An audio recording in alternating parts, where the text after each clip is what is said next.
میں ڈاکٹر ندیم سجاد راجہ ہوں. میرے بھائی ہیں راجہ عاطف صاحب، تو ہم باتیں کر رہے تھے مختلف موضوعات پہ.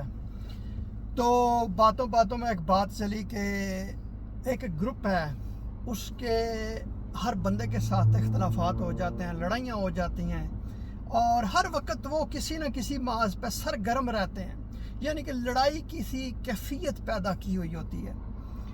تو ہمارے ایک محترم دوست ہیں، تو میں نے ان سے پوچھا، میں نے کہا جی کہ اس کی کیا وجہ ہے کہ باقی لوگوں کے اختلافات نہیں ہوتے، کسی کے ساتھ کوئی لڑائی جھگڑا بھی نہیں ہوتا، نہ کوئی ہر وقت اس مہم پہ رہتا ہے کہ پروپیگنڈا کر رہا ہے کہ فلاں یہ ہو گیا وہ ہو گیا، جی بس تباہی مچ گئی اور لڑائی کے موڈ میں رہتے ہیں. تو اس کی کیا وجہ؟ کہتے ہیں جی کہ اصل میں بات یہ ہے کہ یہ کسی کو برداشت نہیں کر سکتے، اس کی یہی وجہ ہے.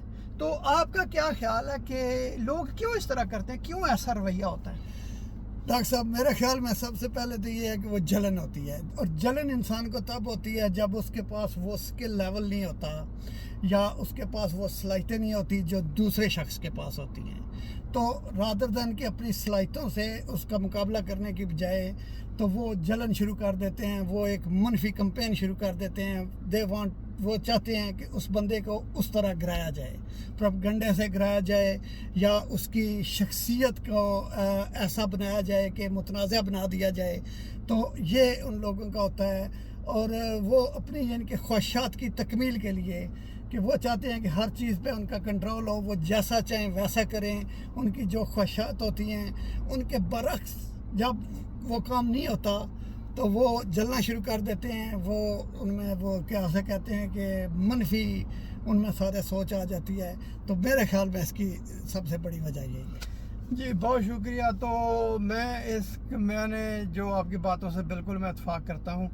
دوسروں کی رائے کا احترام کرنا چاہیے. ہر شخص کو یہ آزادی حاصل ہے کہ وہ جو بھی کرنا چاہے وہ کرے. اور جو سب سے بڑی امپارٹنٹ بات ہے کہ جو جلن ہوتی ہے نا، جلن کو کوشش کر کے دبانا چاہیے، تاکہ جو ہے نا وہ دوسروں کو پتہ نہ چلے کہ یہ جلن ہے. تو بہت شکریہ یہ ویڈیو دیکھنے کا.